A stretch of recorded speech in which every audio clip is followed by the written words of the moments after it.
We're back now at 7:44 with more of our special series, Silent Warriors. It's our exclusive look at the lives and the training of U.S. Navy SEALs. Known for their physical grit and determination, NBC's Chris Jansing discovered that's not the hardest part of the job.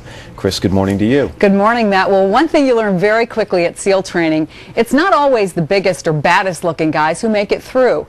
Since 9/11, SEALs have been the go-to operatives against Al-Qaeda, the Taliban. They're experts on urban warfare.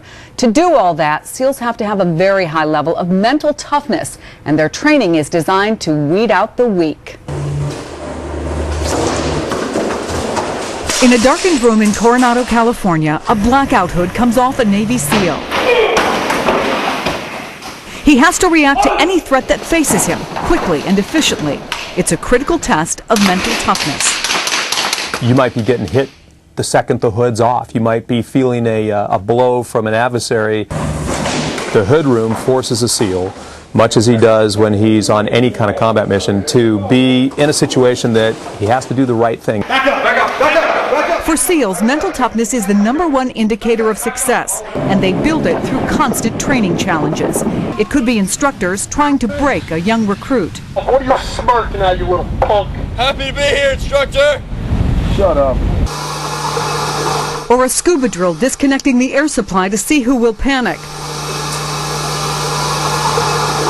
Or testing mind over matter to endure brutally cold water in Alaska. Even training that is mostly physical, like the obstacle course, will often have a mental toughness component. This cargo net obstacle, for example, isn't just an issue of are you fit enough to climb it, it's also 40 feet high, so there's a little issue of vertigo.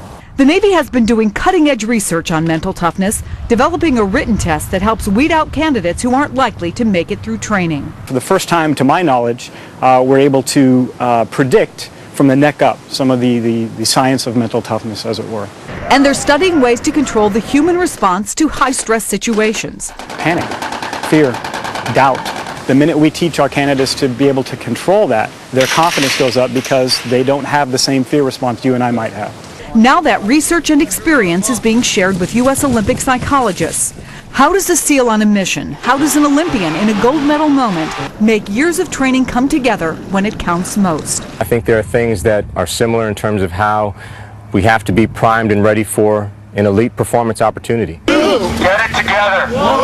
Members of the Olympic water polo team even came to Coronado and were put through some mock Hell Week drills.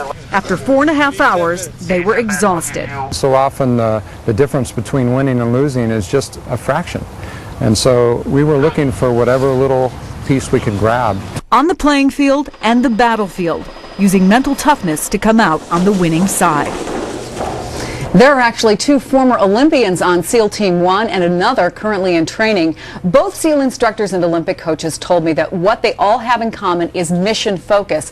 And actually the SEALs are now looking at certain kinds of athletes when they recruit, and Matt will have more on that tomorrow. No panic on your part on the rope ladder thing? Once I got to the point where they said, you know, stop, we want to shoot this, and I looked down, big mistake there. And there are a lot of people who freeze at the top, really physically fit guys. Once they look down 40 feet, that's it. They can't keep going. They would have had to chopper me out of there. Could you do it? Yeah, No. I don't know. Not the top, no. Chris, thank you. Sure. Up next.